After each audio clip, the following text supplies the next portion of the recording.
Hi, everybody. This is Paul Hitchcock. I'm the founder and president of Giant Jacks Media. We're headquartered here in Orange County, California. This is my channel, Giant TV, where I have entrepreneurs doing amazing things. And certainly the father-daughter duo here are two of the people that fit that bill, Dave Alden and his daughter, Lissy. Welcome, both of you. Great to be here. Thanks, Paul. Thanks Yeah, for and having us. Yeah, absolutely. Lissy, you're the founder of Mindy, a mental and organizational fitness company. And Dave, obviously, you're a Vistage share. We've known each other for a while, doing incredible things there with building and managing your group. And so we're going to get into this because we're talking today, the title Winning the Day, Employee Retention. Let's get into it. Lissy, you Great. want to Well, go? Or Dave? let me just jump in here a little bit because let me just address the father-daughter thing, right? So we're both in we're both in a space where we bring together people and peer advisory groups to help each other in different ways, and but Hmm. we approach it a little bit differently too. So, my general theme is what keeps business owners and CEOs up at night. So that's kind of the problem. But then what's the solution? And it turns out that Lissy and her business has solutions. And so, what a great father daughter yin yang kind of situation that we're able to bring to Giant TV. And I love so, it. yeah, so let's. I want to dive in with a little bit to Liz because what is the number one issue that my Vistage members across the mid market space are dealing with? And it's hiring, retaining, onboarding top talent, right? And so, how do you do that? It's not easy. And so, Liz, I want to talk a little bit about what you specialize in is mental fitness and organizational fitness. And how do they relate to that? Yeah.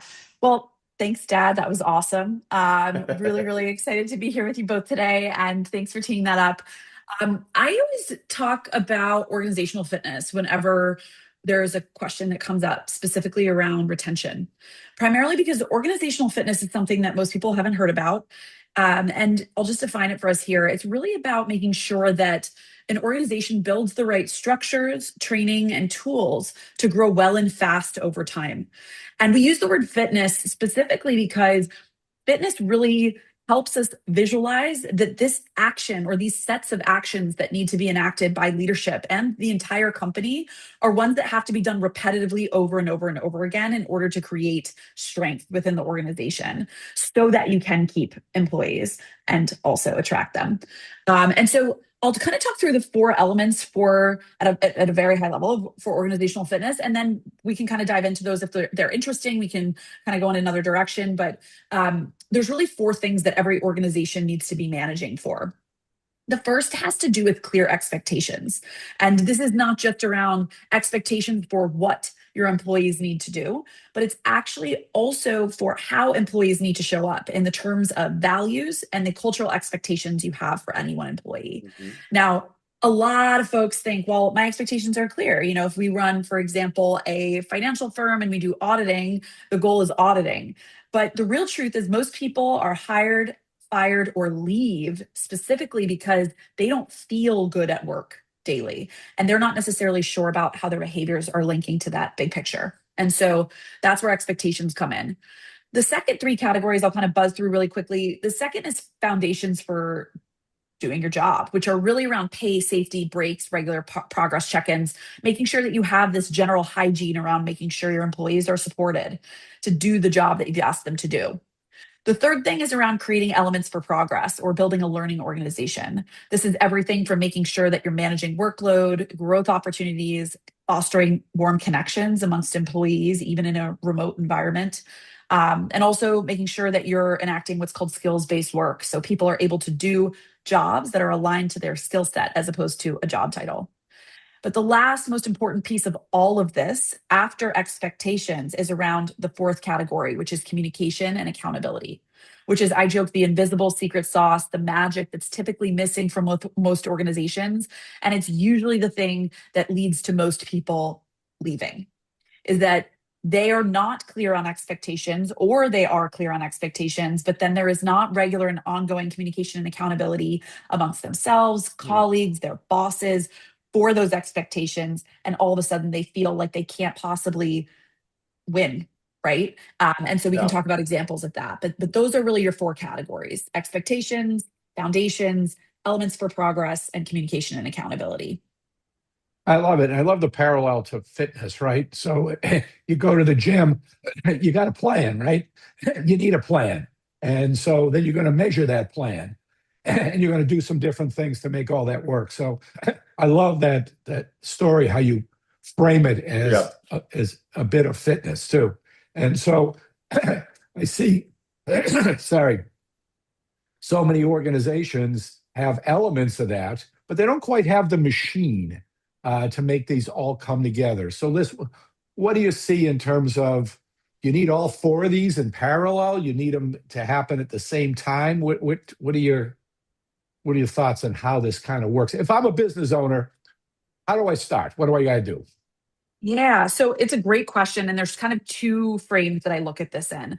The first is, what are the tools that you are using to manage your organization? Now, I'm going to say a word here that's about to trigger everybody. So, just a warning, meetings are actually an incredible, powerful management science tool that are meant Hate to them. help Hate them. align. Hate them. Everybody said, I hate meetings, no more. The problem is that meetings, like any tool that's overused, haven't been used in the right way. And so taking a look at how you're currently managing these things matters. And a huge part of them are meeting structure. You're looking at the values you put on the walls, your performance reviews, right? How you're setting expectations in terms of goals. So understanding that these four things are happening at your organization, whether you like them or not, poorly or typically weekly, matters. The Well, second listen, thing quick, is, quick question. Are you oh, talking about please, one-to-one meetings or like good a question. team meetings or? Your entire meeting cadence within an organization Hmm, is part of how expectations are getting set and or reinforced. Same thing right. with communication.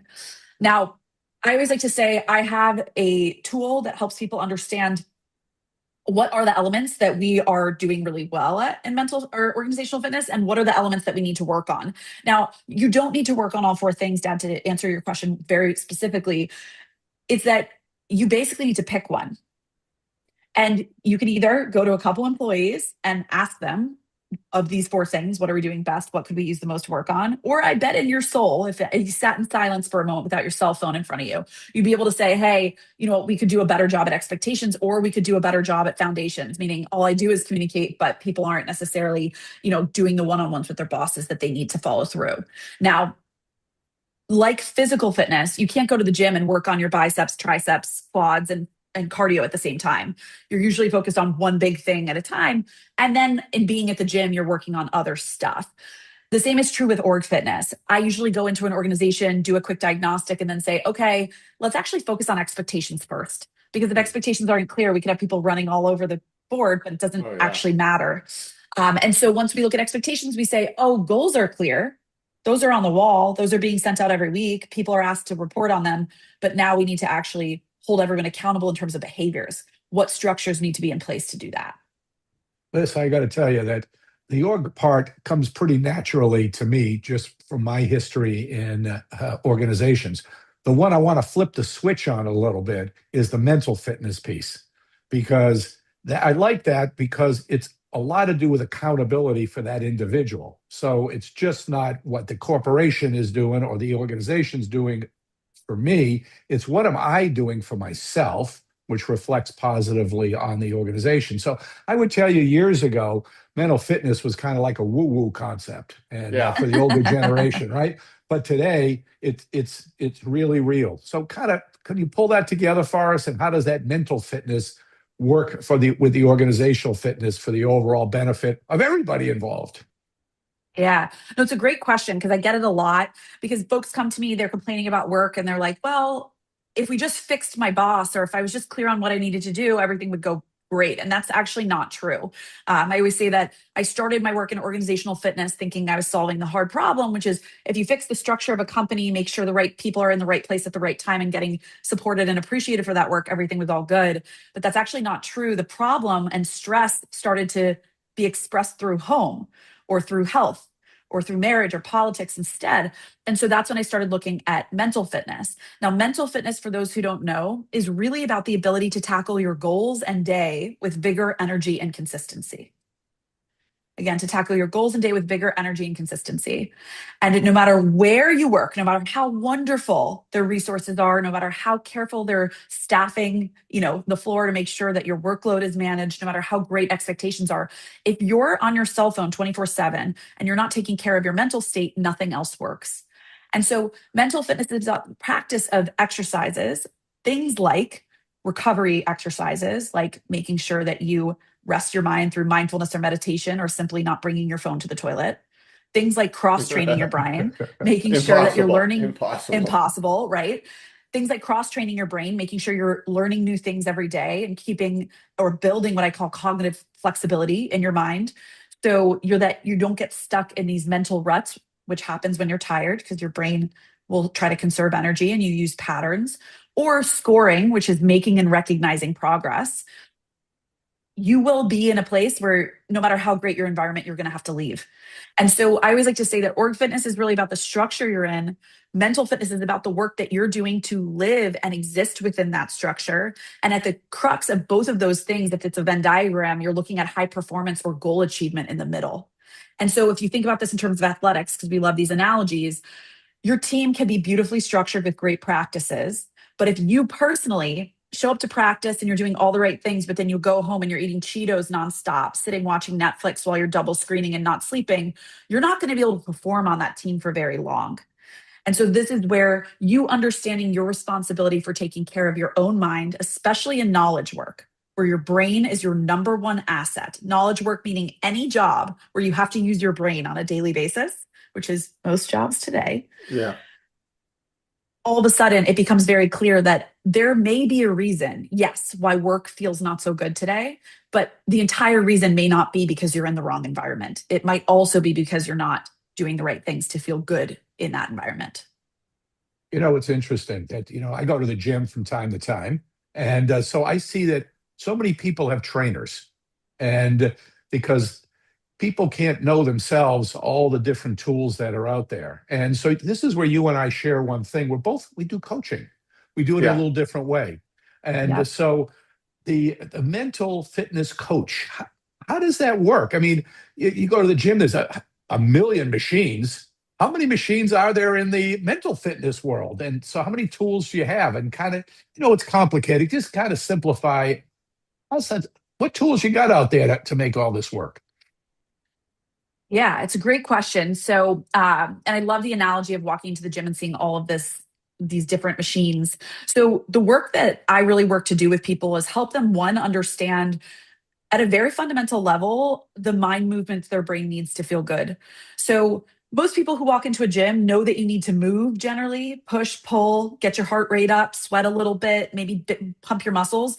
We don't have a mental model for that in your brain. And I always say that the whole point of mental fitness is to build strength in your mind. Strength meaning you can endure through hard things. Flexibility, which is to see other perspectives, which allows you power in a situation to kind of essentially see things in a new way and therefore behave a new way. And then endurance, meaning last for long periods of time. And so the machines, the quote unquote machines that I teach people how to use, or the workouts that I teach people how to use, are really related to those three functional needs, depending on what my individual client is looking to build. Now, when it comes to the kinds of tools that you need to practice mental fitness, or the exercises you might be doing to build, for example, a focus routine, a big part of what we start doing is practicing what I say as intentionality. Most of my clients struggle with focus, which is the practice of setting your intention. And so a big part of what we do is every day they're setting up their 3 priorities against their 3 monthly priorities, and then relentlessly checking in, did they do the thing they said they were going to do, to start to create that cognitive feedback loop and strength to start saying no to the things that are not on that list. So depending on your goals, right? That's how we kind of change your routine, and that's how we switch it up. And the number one thing missing in the mental fitness space for anybody is tangible progress. Your brain sits behind your eyes. We forget it's there. And then by the time you feel better, you forget about the things that got you feeling good. And so we are all on this, what I call mental wellness roller coaster. And so the value of potentially having a coach or finding a way to quantify or visualize your practice in any way, shape, or form is in starting to make sure that your brain can really recognize the wins that you're gaining when you're doing these positive things for your mind. I have a question on that, if you Right. don't mind, Dave. Could I follow on Abs- that? Absolutely. Because this is interesting to me. 'Cause when you talk about organizational fitness, that's business stuff, makes sense. When you start talking about mental fitness, how does it not get into a personal nature with somebody? Because there's such a focus today on mental health, right? And mental fitness. Is there a crossover there? And do you got to kind of walk gingerly with that? I mean, people bring up personal stuff. Yeah, it's a great question. Absolutely, people bring up personal stuff, but I always like to say that humans don't get to leave their humanity at the door when they walk into a corporate setting with a suit on. They've always been that person. They were always bringing in the difficult moment they had with the kid who wouldn't eat in the morning or get off to school. They were always bringing, the issues that they were having with a relationship, or, their bad mood because they didn't wake up on time to go to the gym. What I will say is the difference between kind of mental health and mental fitness is really about this idea that the challenges to your mental wellness that most people face that I work with in the workplace are things that cause stress, exhaustion, overwhelm, burnout that are technically non medical, that are caused by non medical issues. Now, when those issues, those challenges to your wellness become sustained over time, that's where we start heading into episodic depression, anxiety, little t trauma or big T trauma. Traumas is defined as any sort of experience that triggers a stress response, right? Um, all of a sudden you're dealing with a mental health issue, and this is where a lot of times we get scared of bringing personal into work. Like, I'm about to work with Yeah. a group of clinicians, and they feel like it's vulnerable to share that they're stressed. There's not a single person in the world who's high performing who doesn't use stress. There's a good stress, use stress, and distress, bad stress. But I'm here to talk about challenges to their wellness. Now, again, I always like to say, in the same way, if you went to the gym day after day and you were jumping on your ankle and you said, ow, ow, ow, I can't do that, you'd go to the doctor and say, hey, I think there's something wrong with my ankle. Most people don't realize the same thing is happening in our brains. If we're trying to think positively and we can't, over time, all of a sudden, that's where we start to go talk to a therapist, because we might be in an episode of depression. Or we may find we can't focus, right? Which is happening to a lot of people now. And they say, I actually am I'm doing these practices, it's not helping, or I can't do these practices because of, and that's when we might go into the mental health space. So this is where a lot of the conversation around mental health matters, but we get scared. But we just have to be careful that when something repetitively is we are experiencing over time that's causing us discomfort or getting in the way of our ability to achieve our goals, that's when this tends to be more of a mental health issue. And I always say you don't deal with that at work, but you might deal with that with work's resources, right? That they have available for Yeah. you. Yeah. Yeah. So let me bring this if I can, and tell me if this makes sense to you. Mental fitness.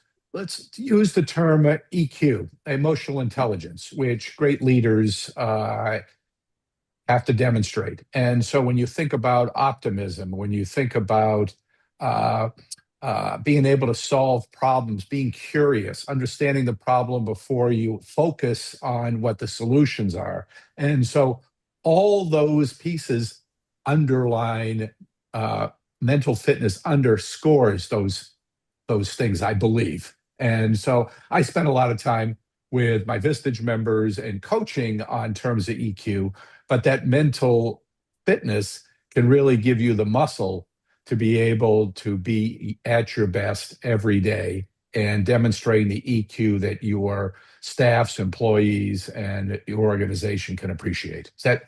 Does that kind of dovetail with this conversation?